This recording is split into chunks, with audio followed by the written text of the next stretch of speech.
Salut à tous, j'espère que vous allez bien, moi ça va super. Aujourd'hui je vais vous parler d'un sujet qui à mon avis va intéresser énormément de monde, puisqu'on va parler en fait du côté haut potentiel. Alors à chaque fois, ce que j'ai remarqué, que ça parle de haut potentialité, que ce soit dans les forums ou dans les vidéos, tout de suite tout le monde s'y intéresse, parce que tout le monde se croit au potentiel. Tout le monde se pense intelligent, etc., etc. Mais à partir du moment où ça commence à parler du TDAH et des défauts, eh bien, il n'y a plus personne. Comme si que la majorité des gens n'étaient pas du tout concernés. Et donc, si je vous fais cette vidéo-là, c'est parce que j'ai eu ce débat-là avec plusieurs personnes de mon entourage, parce que, bon, je sais pas comment ça se fait, mais j'ai la chance d'être entouré de hauts potentiels. Et je me considère pas du tout comme étant haut potentiel. Je m'explique. Donc la première fois qu'on m'en a parlé, c'était lorsque j'ai fréquenté une nana qui était haut potentiel TDAH. Donc du coup, elle m'a bien fait comprendre que j'avais certains traits caractéristiques qu'on partageait et qui étaient liés au côté haut potentiel. Bon, moi, je reste assez sceptique. Je suis un bon sceptique. C'est-à-dire que je crois rien jusqu'à temps que j'ai pas creusé le sujet. Et donc du coup, je commence à lire un bouquin dont elle m'a parlé, mais il s'avère que quand on lit ce type de bouquin-là, tout le monde peut s'y reconnaître. Pourquoi ? Parce que c'est tellement bateau, il y a des caractéristiques tellement bateau que finalement on sait pas si c'est lié à ça ou pas. Bref, donc du coup, le truc, c'est que moi, je commence à m'y intéresser, je commence à me poser des questions par rapport à ça, parce que je me dis, ça se trouve que ça va m'apprendre quelque chose au même titre que ça m'a appris énormément lorsque j'ai découvert que j'avais un TDAH.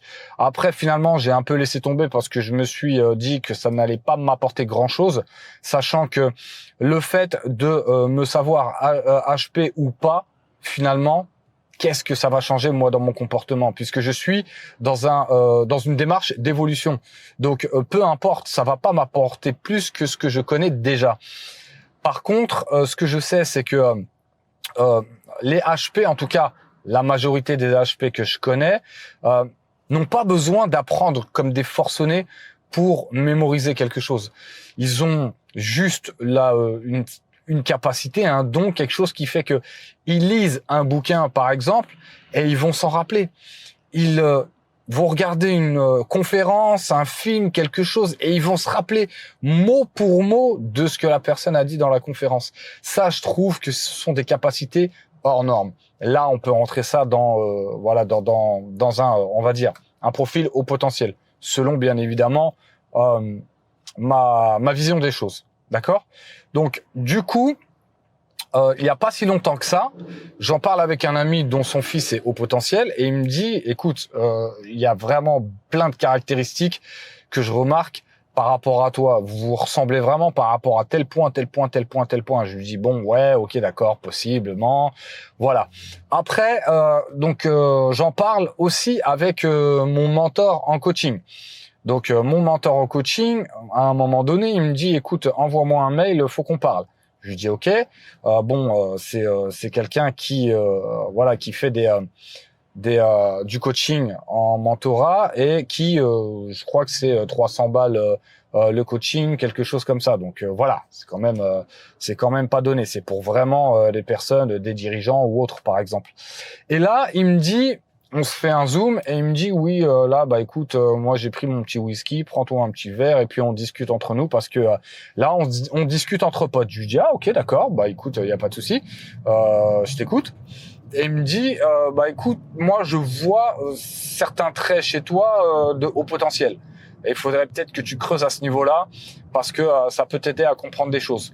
Moi, je ne suis pas diagnostiqué, mais par contre, mes filles le sont. Il a 3 filles qui ont été diagnostiquées au potentiel.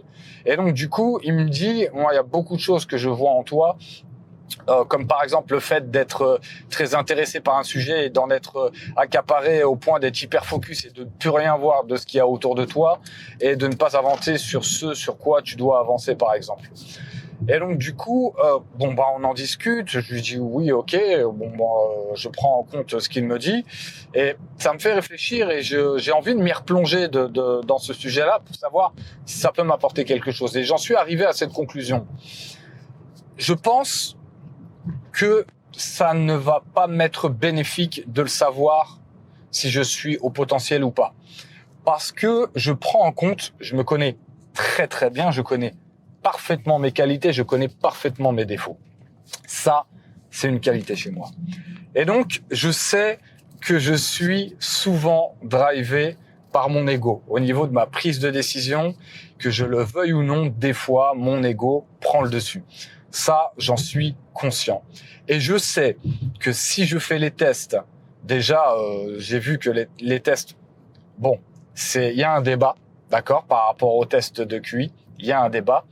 Mais ce que j'en ai conclu, c'est que si je découvre que je suis au potentiel, eh bien, peut-être que malgré moi, je vais péter plus haut que mon cul, même si je sais que ça veut absolument rien dire. Voilà, donc du coup, à ce niveau-là, ça va être contre-productif. Et je sais que si je découvre que je ne suis pas au potentiel, eh bien, je vais me remettre en question. Je vais me dire, tu vois, toi, tu pensais que t'étais quelqu'un d'intelligent, de malin, finalement, que dalle, reste à crever avec ton TDAH.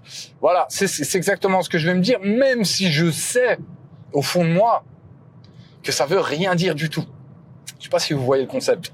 Maintenant, une chose est sûre, c'est que moi, je sais que des fois, je fais des gogoleries, mais vraiment, laisse tomber la neige. C'est au ras des pâquerettes. Et quand je me comporte comme ça, je me considère comme, un mec sans cervelle. C'est tout. Par contre, quand je fais des trucs super top, high level, là, je me considère comme étant au potentiel. Voilà. C'est moi, ma vision des choses. Je me dis, allez, tu veux être quelqu'un d'intelligent? Réagis comme quelqu'un d'intelligent. Sois smart, sois malin, sois futé. Fais des choses, optimise les choses. Et là, tu vas te renvoyer une belle image de toi, de quelqu'un d'intelligent. Donc voilà, je préfère utiliser cette vision des choses pour me faire avancer plutôt que de encore une fois de plus, d'essayer de me rajouter une étiquette, parce que là, ça va pas m'aider. Autant le TDAH, ça m'a énormément aidé de le savoir. Franchement, ça m'a sauvé la vie. Ça m'a sauvé la vie. Parce que si je n'avais pas eu ce diagnostic, si je n'avais pas eu cette découverte, eh bien, je n'aurais pas su qui j'étais. Vraiment. Et donc, du coup, je n'aurais pas pu mettre les process en place qui m'ont aidé à me révéler. Voilà. Donc, j'espère que ça va vous aider. Encore une fois de plus, je me suis dit qu'il fallait que je vous parle de la formation concentration au milieu de la vidéo ou en début de vidéo, et finalement, j'ai encore oublié. Donc, vous pouvez tout de même en profiter en cliquant sur le lien qui se trouve dans la description. Donc, ça va vous aider à vous focaliser vers un objectif bien défini. Ça m'a énormément aidé par rapport à ça. Ça fait 4-5 ans que je l'ai fait. C'était en 2016. Et franchement, les principes sont toujours à jour, d'accord. J'ai pas la même tête, je ressemble à rien sans la barbe et tout, mais bon, on s'en fout de ma tête. C'est vraiment les conseils qui sont à l'intérieur qui sont intéressants. Allez, je vous dis à bientôt. Salut.